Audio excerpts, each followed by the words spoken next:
আমার ছেলে এসে আব্বাকে বলছে, আব্বা এ আমর ইবনুল আস, আপনি বলুন তো আপনাকে এখন কেমন মনে হচ্ছে?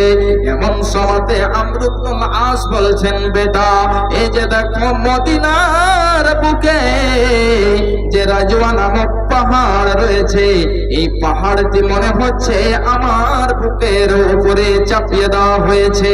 বেটারে আমার বুকের উপরে মনে হচ্ছে রাজওয়া নামক পাহাড় রয়েছে এবং পাহাড়ের নিচে আমি যেন দেবে রয়েছে। শুধু তাই নয় বেটা, এই যে দেখো আমার পেট, মনে হচ্ছে পেট কাঁটা দিয়ে যেন পরিপূর্ণ করে দেওয়া হয়েছে। আমার পেট যেন কাঁটায় পরিপূর্ণ রয়েছে।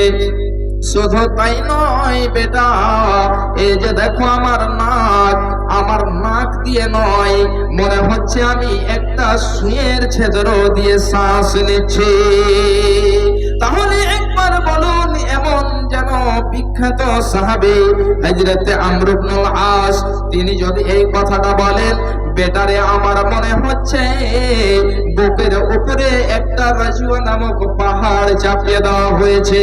বেটারে এই যে দেখো আমার পেট মনে হচ্ছে কাঁটা দিয়ে পরিপূর্ণ রয়েছে।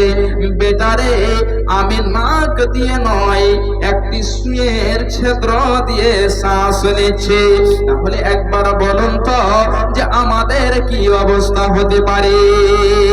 ভাই আমার মা, আমার বোনেরা, আমাদের সমস্ত কিছু পৃথিবীতে থেকে যাবে, আমাদের সমস্ত কিছু পৃথিবীতে পড়ে থেকে যাবে, আমাদের সঙ্গে কিছুই যাবে না।